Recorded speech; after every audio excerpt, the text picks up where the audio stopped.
Поминаа 10 дена од вториот круг на локалните избори, градоначалниците веќе седнаа на своите освоени фотели. Нивните ликови, но и оние на противниците се уште не поздравуваат и ни се насмевнуваат од билбордите. Вие минатата година имавте едно обемно истражување, односно го анализиравте политичкото рекламирање на билборди.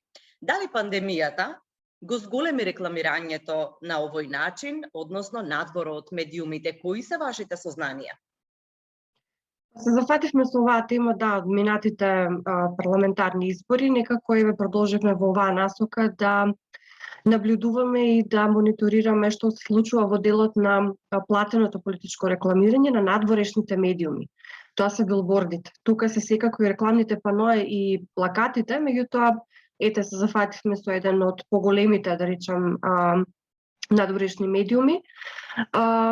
Билбордите и пандемијата и како влијаеше истото, па веројатно има некакво влијание ако тргнеме од фактот дека се зголеми бројот на понудувачи, односно на маркетинг агенции или правни лица кои што доставија понуди до Државната изборна комисија за обезбедување на маркетинг локации, односно за билборди во делот на платеното политичко рекламирање.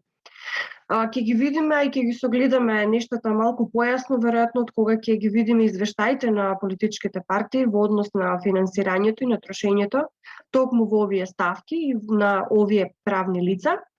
Меѓутоа, очигледно дека постои интерес да се закупуваат ваквите локации, да се издаваат понатаму на политичките партии за нивно рекламирање. Интересни работи согледавме во текот на и на претходните, меѓутоа и на овие локалните избори.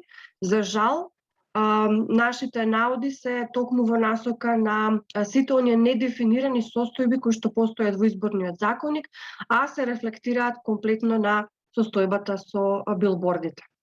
Тоа се особено деловите и наодите на поставување на големи рекламни паноа, па дури не се ни билборди, ние немаме ни точна дефиниција во изборниот законник што точно е билборд, а што точно е рекламно пано и какви се тие формати. Тоа само маркетинг агенциите очигледно ги знаат кога треба да се формираат ценовниците.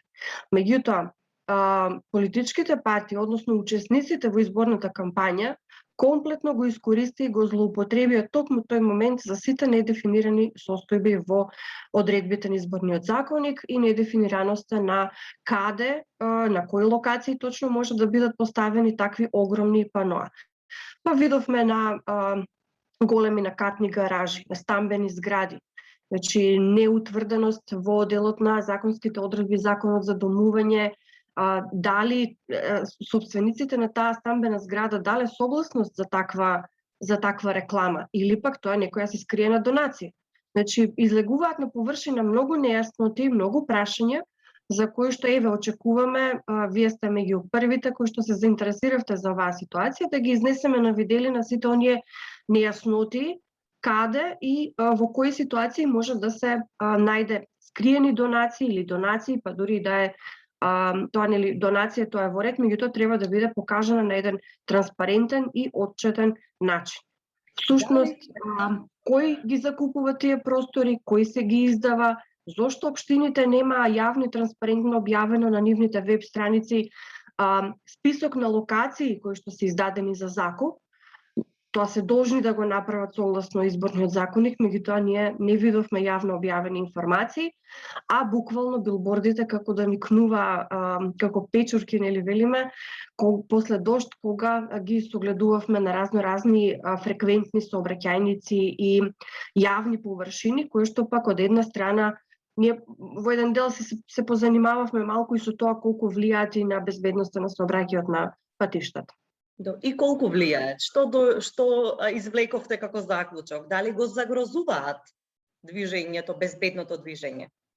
Поставувањето, особено на оние висечки банери од еден крај на друг крај на булевари, на сообраќајници, на кружни текови, дефинитивно го одвлекуваат вниманието.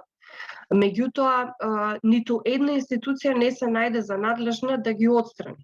Тоа е за мене најголемиот проблем, бидејќи за истото треба некој да даде согласност да се постават таму. А големи сообраќајници беа овде буквално во Скопје, во градот Скопје, преплавени со поставување на висечки билборди, односно висечки реклами. Оние од платно би рекле што се направени и на некој начин го одвлекуваат вниманието особено при сообраќајот на патиштата.